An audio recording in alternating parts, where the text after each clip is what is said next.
Hey guys, what's going on? My name is Caleb, and welcome back to another reaction video here for today. And today is going to be a viewer-suggested video from Zodia195. She commented on my Green Scorcher, or no, not Green Scorcher, Green Scorpion video of his top 10 favorite Pokemon in video games. Well, actually, no, just favorite Pokemon in general. So, and she sent me the Josh Scorcher, which I believe was one of the one of Green Scorpion's buddies, I think is how it was, or they've done a couple of collabs. I don't really know the whole story. This is my first time watching his videos, but this is a two-parter, so I'll either do it all in one, or I'll change it into two videos. I don't know how this is gonna work, but it'll probably be a good start for me.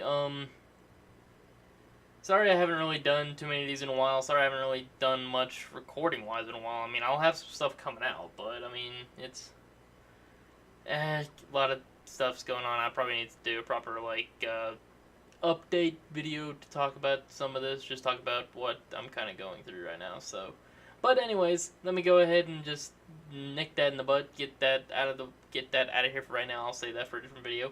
Today we're gonna be looking at top 10 worst cliches in video games, part 1. And I believe all of his top 10 or like his countdowns are all video game related. I believe. I'm not positively sure. I just know this one is video game. Let me double check this. Yes, top 10 worst cliches in video games, and it's a two-parter. So we're gonna watch part 1, obviously. And yeah, enough me rambling. Let's get this started. There we go. Transition. I'm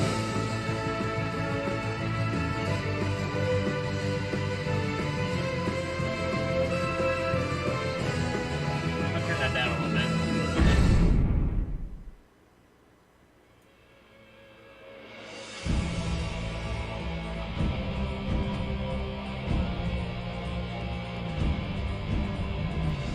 Like all media, video games are not immune to their fair share Oh, of Kingdom redeeming Hearts! Oh my elements. God, For Dad! example, the contained area in a That was the particular last location one in that game I finalized could not the beat. defeat of a powerful I could not beat foe that in Kingdom was Hearts 2. corrupting the area.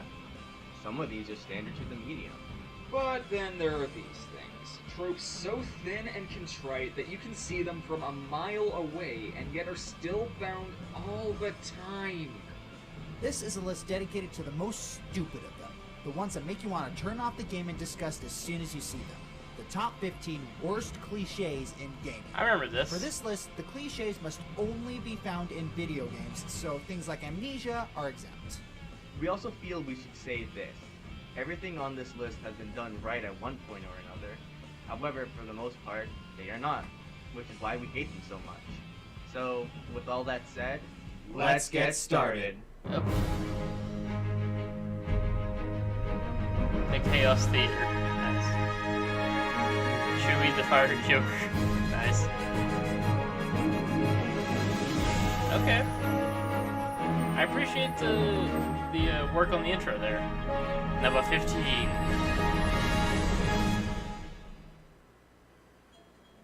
You know that this is going to be a fun list when this thing is at the bottom. Forced failure situations are forced loss battles, but on a bigger scale. It's when a game forces you to complete a section of a game or a boss fight, even though in the next cutscene you die anyway. And the player's left with only one thing on his mind. What was the point of that? Are there games that have used this well? Yeah. As Josh said in his top 10 video game endings, the ending of Halo Reach works so well because everyone understands that this is now a forced loss scenario resulting in I really need to go back and play death of Halo. level 6. The same can also be applied to Final Fantasy Crisis Core and by extension Mega Man X. But in almost all other cases, the player doesn't know this, which is pretty annoying.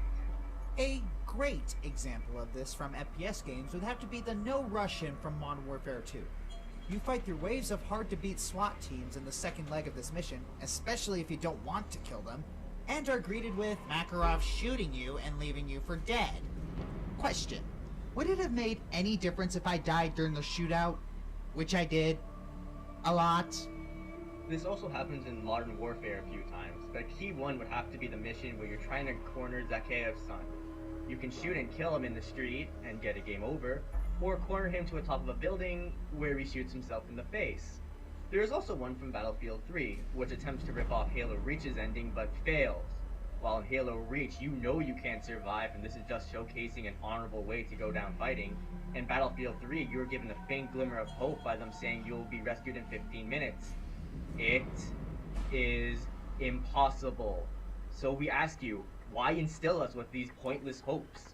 Now, before you RPG fans get on your high horses, RPGs are some of the worst users of this trope, since you start to waste your items in order to defeat the boss, only to realize it was all for naught. Hey there, Blue Dragon! Some other games that use this are Mass Effect 2, Demon's Souls, Arkham Asylum, Mario & Luigi Partners in Time, Paper Mario, Thousand Year Door, Kingdom Hearts, Red Alert, Thousand Year Door again, Hearts Mass 2. Effect kind of did it. Thousand Mass Year Effect Door is a choice-based again, game, though. On If you do Switch, certain it's stuff right, you can X-Men save it. Dragon Ball So. Z Budokai Tenkaichi 2, God of War 2, and Aquaria. What the hell's an Aquaria? Dude, someone just had to end that segment. Okay.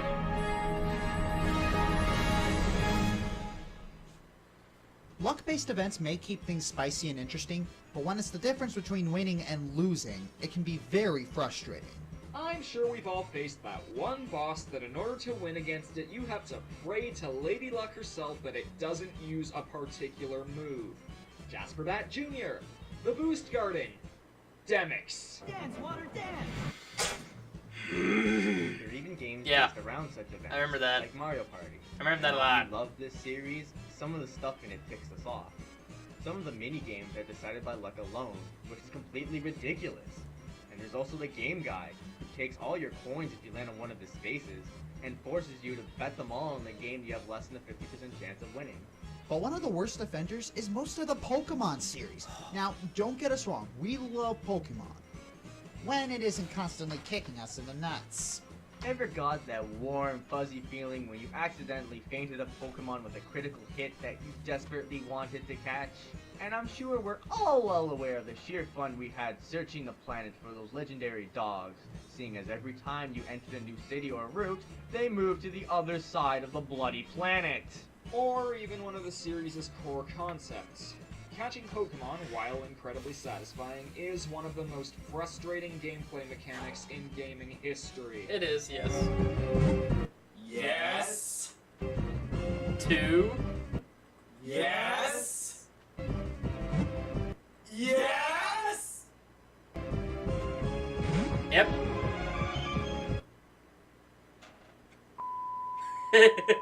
Yeah, that's basically how that was. That's why I kind of stopped playing them so much.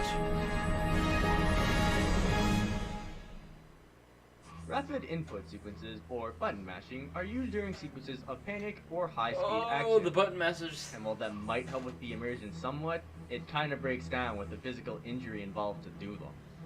Seriously, I've broken controllers because of these sequences. And let's not forget how nice your hands feel after these sequences are done.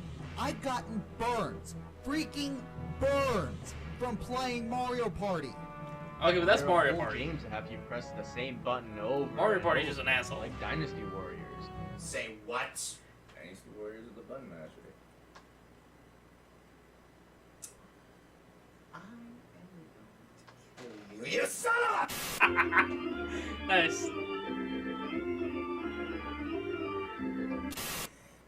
Sorry about that. Let's move on. It's not a button masher. It's not a... Quiet! A lot of fighting games do this as I well. like this. Def Jam, Sonic Fighters, Dragon Ball Z Burst Limit, Dragon Ball Budokai 2, Naruto Ninja Storm. You know what? Most anime games do this. The Canary Most Mary minigames fighting from games do Banjo-Tooie, this. however, are often said to be the most painful. Fighting example. games are mostly just You have button to hammer mashers, all down they the are. A button for 3 minutes And I straight. could just at say that just because I'm a insane freaking speeds. horrible You person also at have to fighting race games, her but 4 times. Every time she gets faster, and if you go too far ahead, she will rocket ahead of you to first place. To this day, I still haven't completed all of her challenges. I got blisters on my fingers!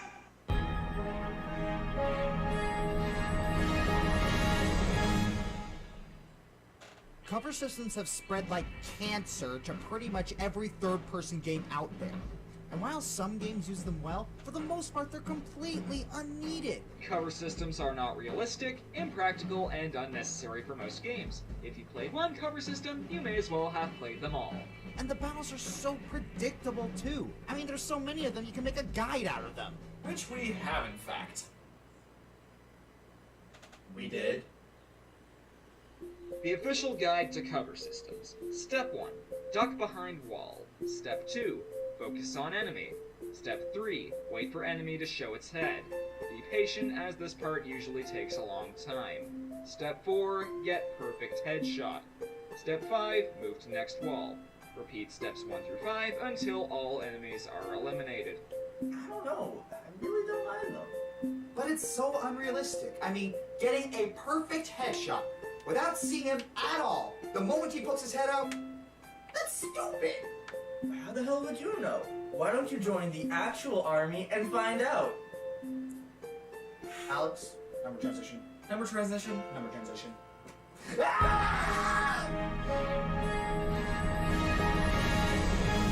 So I'm taking it he was part of the military. Hey Chewie, can you go Just- get those for us? The pop? Sure. Anytime now, Chewie. I'm trying. The heck? I can't use the force. No soda?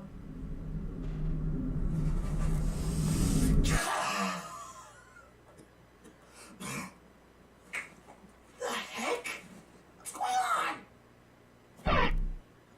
I can't use my aerial blades either. What's going on? Where are powers gone? I don't know. It doesn't make any logical sense. Pretty stupid, huh? Well, now you know how we feel about ability loss. No, seriously, guys, I can't use. Shut up, Josh. Okay, well there's Josh. Ability loss can get very annoying. Once you get used to your powers, weapons, abilities, and then have them suddenly taken away, the game loses a bit Oh of its god, charm. yeah, I know that much. Probably the I know worst that feeling. offenders That in Lost absolutely does Kingdom suck. 2, where your sister takes away your ability to use cards, which are your only method of attack. Now, this wouldn't be a problem if it were a stealth mission or something, but no, it throws you right into the lion's den. And who has to kill them? Your partner, whose attacks are incredibly weak, and if he happens to die, mission over, start again.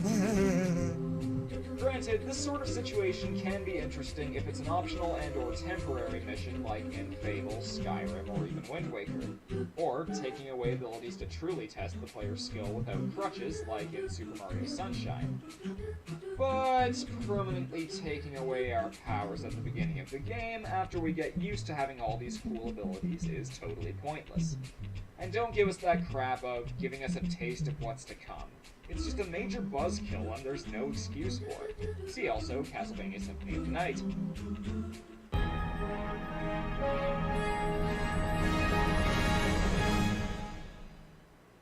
Save points are one of the oldest game mechanics out there, and a lot of games have done them well. Some, like Skyward Sword and Dead Space, have a lot of them well paced throughout the game, not too far and not too close. Others, like the Mario & Luigi RPG series, strategically place them to let you know a boss battle is coming next. Or Legend of Dragoon, which allows you to save outside of save points. But the problem we have with a lot of games that use save points is when they are too few and far between.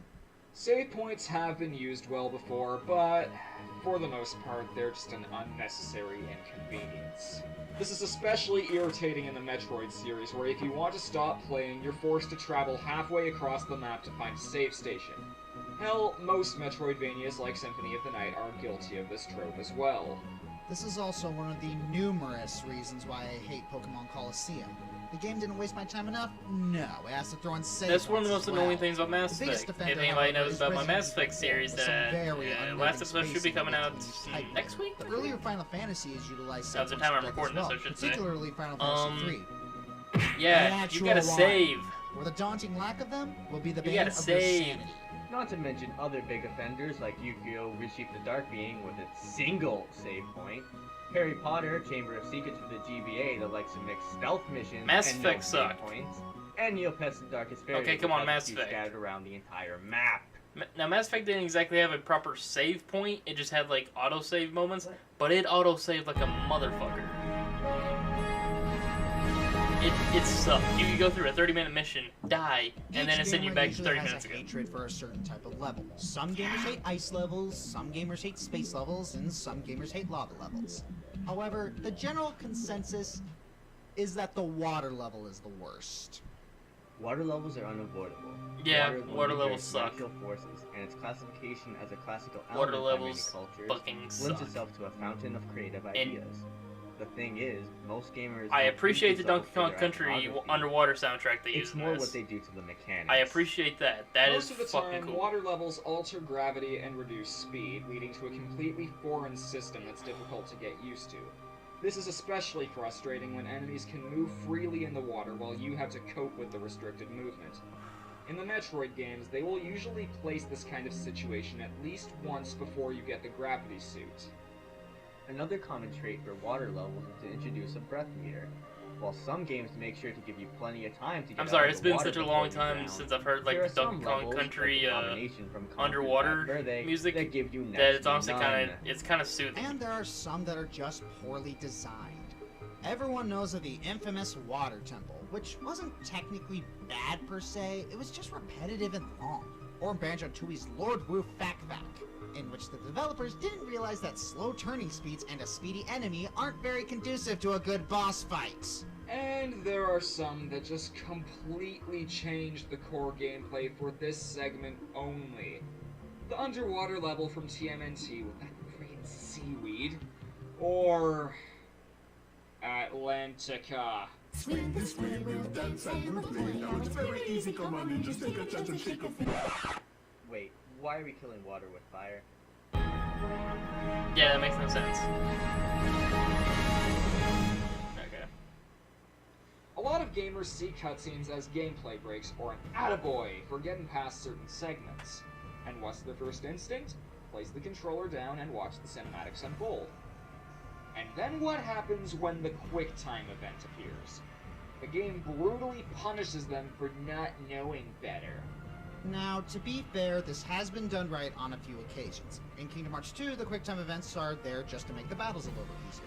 In God of War, all the finishers are QuickTime events. In No More Heroes 2 and Mad World, there's always a QuickTime event after you beat a boss, and it constantly puts them into the combat. In Metal Gear Solid, the QuickTime events are purely for story reasons and not mandatory. Or even Heavy Rain, where the entire game is QuickTime events, so they're kinda hard to miss. But despite the examples we listed, QuickTime events have rarely been done right. The thing that bugs us the most about them is that we are almost never prepared for them, and these segments are usually the difference between survival or an instant game over. The failure of QuickTime events usually fall into these categories. A, not being given enough time to react. B, having very few in the course of the game. C, the event is the difference between you surviving or dying. And sometimes, developers like to combine QuickTime events with button mashing. Try and guess how we feel about those. What, does Chris suddenly think he's from Turkish Star Wars? Wait, what? Ninja Blade is downright insulting with it, though. You press one button during each cutscene, and if you happen to fail, it rewinds a few seconds so you can do it again, and there are no consequences for failure! Just like the Ontario school system. You're not even from here. You know, that's the truth. Americans. And if you break it down, QuickTime events are silly. It's one button. What's the point? Again, except when Capcom decides that it's not. Nope, take that off screen. That was pretty good. Bosses are a core concept of a game. As we said in the previous video, they're pretty much a quiz to the player that tests their knowledge of the game up to that point, in enemy form. So why do we have to be constantly tested again on the same material? Boss rushes are irritating. For the most part, they are just lazy ways to fill in space before the final boss. People make the argument that they build up the final boss. They do not. Boss rushes can be forgiven if the bosses themselves are fun and if the battle is short, like what they did in Kid Icarus Uprising. or if it's not mandatory to complete the game, like pretty much every Kirby game. But unfortunately, this is not always the case. Which is the worst offender? Every Capcom game. Ever. Don't believe me? Well... In Okami, during the Arc of Yamato section, you have to fight Ninetales, Crimson Helm, Blight, the Spider Queen, and Orochi all over again. These are all long boss fights, and the fact that they didn't include one of the game's major bosses makes this segment of the game not just blatant padding, but also ill-conceived due to how unbalanced this boss rush is. Did we really have to fight Orochi a third time? Many Mega Man games, Beautiful Joe, and Devil May Cry 3 do this as well. But Capcom isn't just the only guilty offender. Multiple Zelda games force boss rushes on you, and it's kinda hit or miss depending on the boss. I'm sure we're all well aware of the notorious Great Maze from Brawl. That was just laziness incarnate. When it's all said and done, forced boss rushes are just unnecessary and time-consuming. There are other ways of building tension before a final battle, and these often add it falsely. Alright, well, we'll go check out part 2 in the next video. So let me go ahead and scooch it on over. I know it's gonna start. So, okay, yeah, shut up. Don't really care about you. This is Red vs. Blue. I'll watch that later. Anyways, hope you guys enjoyed that video. Yeah. And that was just like, what, the first...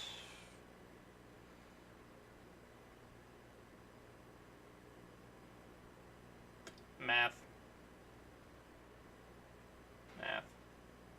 What, that was like the first 8 or 9, I think? Fuck, I can't remember. Anyways, yeah. I know Mass Effect has a lot of stuff with that when you think about it is actually very irritating. I don't mind it too much because I just enjoy the story of Mass Effect more than anything. I can actually look past, like how everybody complained about Mass Effect Andromeda. I literally looked past everything wrong with Mass Effect Andromeda and enjoyed the story of the game. The story of the game was really good. I enjoyed it a lot, so. But, yeah, some of those things that they mentioned are pretty annoying. And, yeah, so. Hope you guys enjoyed this video. Stay tuned for part 2. Probably be coming out next week, whenever this video comes out. I don't know. And, yeah, comment down below what other videos you guys want me to react to. I'm probably going to be doing all of Josh Scorcher's top 10 or countdown lists. I'll probably go back to season 1 after I get done with this. Or I'll just finish up season 2 and then go back to season 1 and do it that way. I don't know how it's going to work. I'll figure it out. But, yeah. And as always, subscribe if you guys are not subscribed for more of these videos here on my channel. And until next time, I will see you guys later.